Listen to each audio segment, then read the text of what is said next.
Let us start from the prayer, followed by Bhagavad Gita mantra.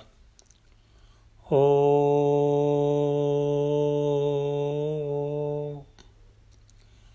Om.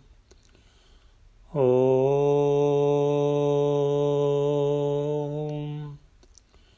Om Sahana Vavatu Sahanao Bhunaktu Sahaviryam Karavavahai Tejasvinavadhitamastu ma Vidvishavahai. Om Shanti Shanti Shantihi. Atha Srimad Bhagavad Gitasu Upanishatsu Brahma Vidyayam Yoga Sastre Sri Krishna Arjuna Samvade Bhakti Yogo Nama Dvadasodhyayah.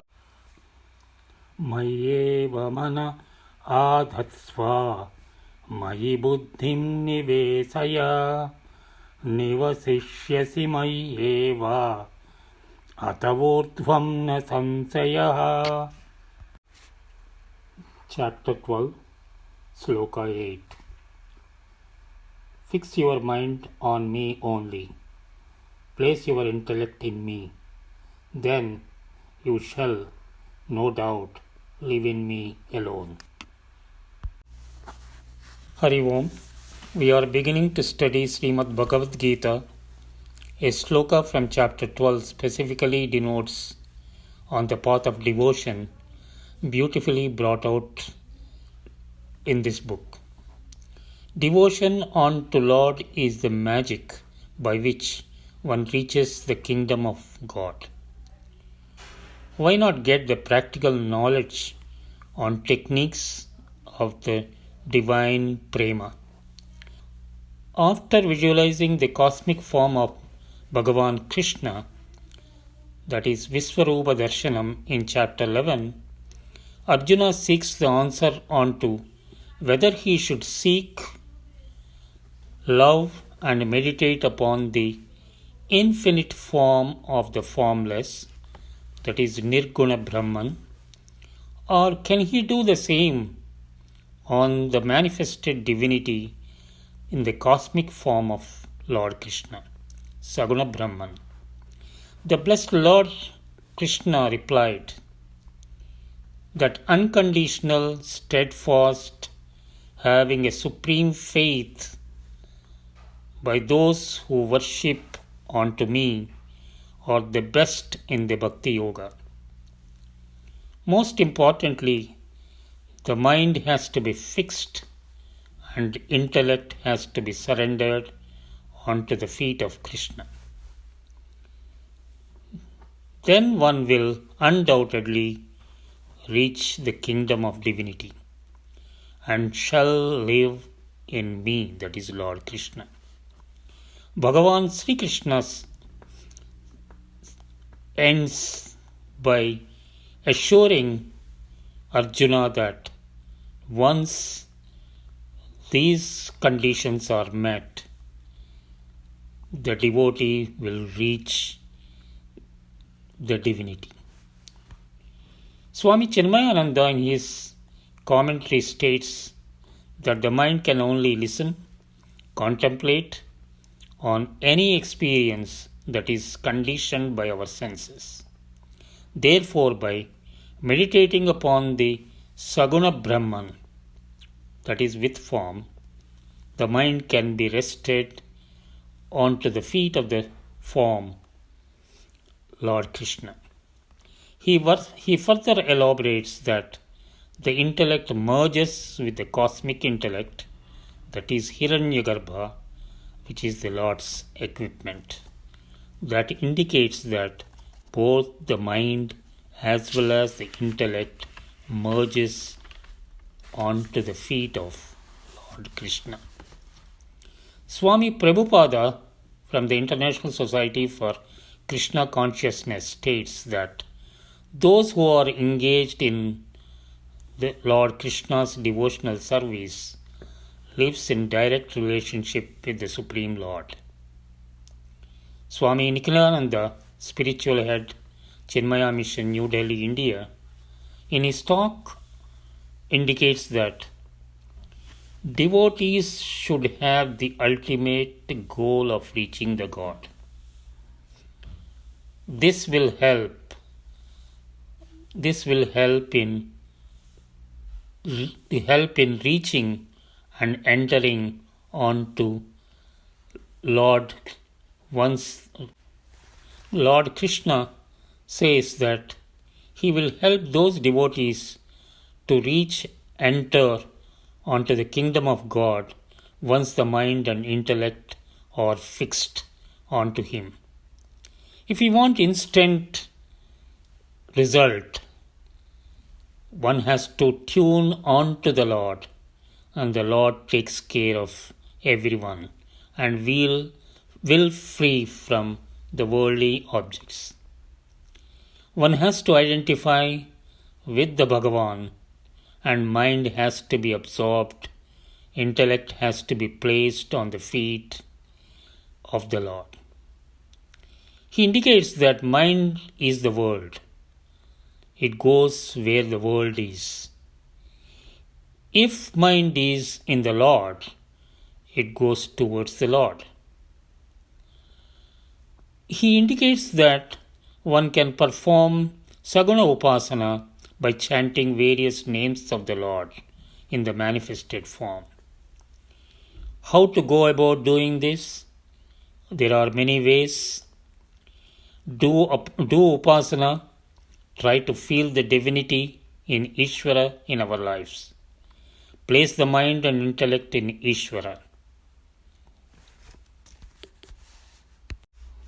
He further states, the mind is the world. It goes to the world with the help of senses. If the mind is in the Lord, it goes towards the Lord, and senses will definitely help.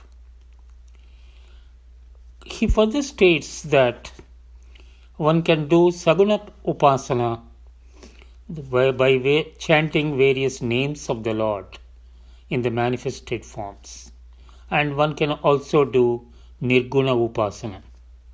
There are many ways of doing Saguna as well as Nirguna Upasana, and one has to remember that when one does Upasana, try to feel the divinity in our lives, that is the Ishvara in our life. Place the mind and intellect in Ishvara. Don't think of anything. As mind has emotions, thoughts, which are directly connected to senses, we respond to our senses. The mind will control all our senses and also the emotions. What is intellect? Intellect judges, decides what is better, what is not better. It will look into the emotions and control them. Human beings respond by using the intellect. An intelligent person acts, a non-intelligent person reacts, which is not proper. How do we relate the essence of the Sloka in our lives? Most importantly, we need to have faith, trust, and devotion to Parama Atma. We also need to have reverence and to our Shastras, which clearly indicate the nature of the Supreme Lord. Krishna indicates the path of devotion. Unto Lord yield promised dividend. Generally, we consider the path of devotion is very easy and simple way to reach the God. But it is not that easy. Many occasions we engage in transactional devotion, that is, When we want something, we ask the Lord the same. How many times we asked a boon when we visited the temple? It is very common. We need to transform ourselves from the transactional devotion to an unconditional devotion with supreme love for God. Then we become a true devotee of God. Mind and intellects are surrendered to Isvara. Do we do it? All feelings, emotions, fear, anxieties, and decisions need to be placed on the feet of God. Then we will receive divine response. Finally, supreme love for God is more important than the fear of Lord.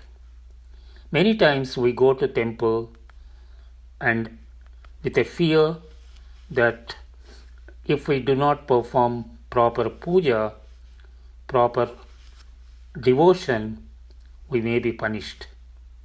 But how many times we went to temple with a supreme love for the God and without asking any boon and experiencing the divinity around us and in us. Hari Om.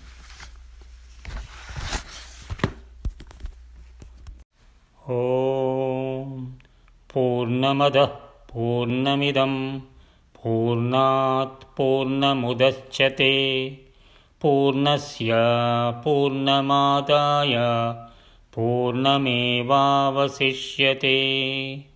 Om Shanti Shanti Shanti.